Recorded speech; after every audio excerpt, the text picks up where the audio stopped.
in terms of his leadership, in terms of that, obviously the captaincy and sort of taking on that role, still somebody so young as well. Like that's some feat, I guess. What have you made of him as the captain, and how has he sort of handled that added responsibility? Honestly, it blows me away. He's our youngest ever captain in the Premier League. He first wore the armband at 21. He was the England under 21s captain, so he could do it on a national stage as well. And he's also just been our captain as we've won our first ever trophy in our history. So, or at least major piece of silverware. So, he is already the most decorated Crystal Palace captain, and he's 24. Um, and he was England's one of England's best three players at the Euros, probably their best defender. That was at 23. And he's had interest from these top level clubs for years now. And he can meet that level mentally as well and psychologically. He meets the bar when it comes to being a leader. I was saying yesterday, he isn't, a vocal leader. He isn't a Jordan Henderson type. He's much more of a Van Dijk type in that he leads by example. He's a cool head. He's imposing. He likes to talk to the referee, but not in a way that is going to get him in any sort of trouble. And he's known as Uncle Mark around the England camp, which is a moniker I'm sure you've heard. And he's got the same nickname in and around the Palace camp as well. And that's because he's wise beyond his years. He's extremely well spoken, extremely mature, and a manager's dream, to be perfectly honest. Yeah, love that. Is that a lot of the positives out of the way, Bruno? I wanted to ask, are there any negatives? Now, obviously, as a Liverpool fan base, we're digging deep into the numbers and into the weeds of the research and the data. And the only blot against his name that keeps coming back up is aerially. And he doesn't win. Enough headers is probably a stretch, but compared to others, it looks like maybe he isn't the greatest in the air. You are not so sure, I can tell by your face. I've had to defend Marc Guehi quite a lot over the years. I mean, we've not had many, legendary centre backs over the years. We've had a good few. We've had Mamadou Sakho, Joachim Andersen, Maxence Lacroix.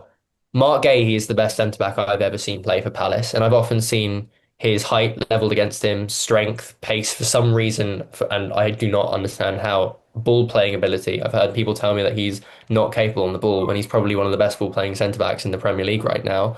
The way that guy can pass and cross and whatever else dribble on the ball is akin, as I said earlier, to a midfielder. But in terms of aerial duels, I've not really seen him get beaten in ones that he shouldn't be beaten in. Like he does his job. I think the numerically why it may appear that he's not winning many duels per game would probably be because you've got Lacroix in the center of defense at the moment. So he and Chris Richards, who's 6'3", kind of cut things out before they get to Guehi. Admittedly, he is not the tallest, but he's also stepping out and covering for Tyreek Mitchell when he pushes up on the left wing back position. So when attacks are coming from Mark Guehi's side of the pitch, he's cutting it out. He's not winning it in the air. And when you're looking at aerial duel win percentages, I don't really know what to say beyond the numbers, but it isn't noticeable when watching him that he's like being overpowered by tall strikers. In games this season when I've watched us against like a big number nine, your Paul Onuachu's, etc., etc., it isn't Marc Guehi that gets in trouble. It's Maxence Lacroix, which isn't what you'd expect for a 6'4" physical specimen of a centre back. But Marc Guehi isn't the name that stands out to me when I'm concerned about taking the reins against big opposition strikers. Okay, interesting. And I guess with all that sort of considered, you won't thank me for this question, but if indeed the move does happen and he does become a Liverpool player and it does come to fruition, I assume from everything you've seen, everything you know about him off and on the pitch, you'd back him to sort of take it in a stride and be a success at Liverpool.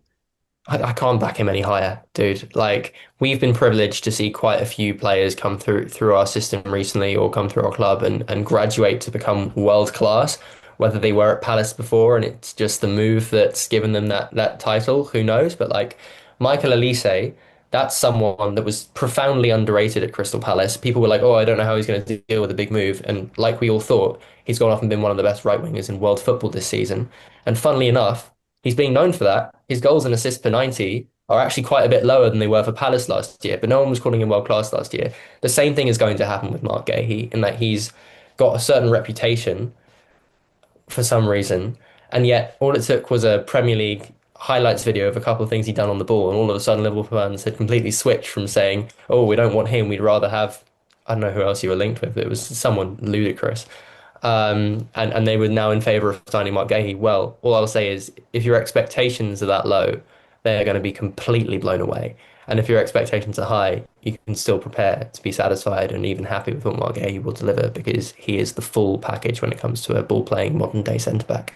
Love that. And just finally, then, Crystal Palace have been, I think, blessed actually in recent years with some of the individuals you've had at the football club. There's a few there now. Adam Orton, I'm a huge, huge admirer of. I hope at some point in the future we're speaking again about him, to be honest. But um, in terms of Mark Guehi, you mentioned Michael Elise there, obviously Wilfred Zaha in years gone by. There are others, the list goes on.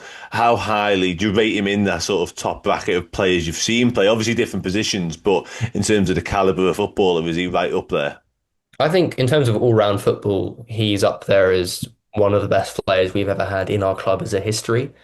I think Michael Elise probably wins that title just because he has already gone on and done it for Bayern, which is something I kind of hate myself for saying. And I saw him go from being someone who was really dodgy in defensive situations to the highest, with the highest amount of tackles for a winger in the league, and extreme work rate improvements. Mark hasn't shown that same kind of progression, mostly because he's been at that level since he joined, and it's been a much more steady improvement to the point where he just doesn't make errors anymore. You have complete confidence when the ball heads in his direction or he's got it under control. And honestly, I think if I was forced to rank him amongst those players, he is a top three Palace player of our modern era. It's Elise, Wilf, and Mark in some order. And in terms of all-round footballing ability, intelligence, mentality, I'll emphasize that a lot with Mark because he's so unbelievably calm. He's probably one of the best.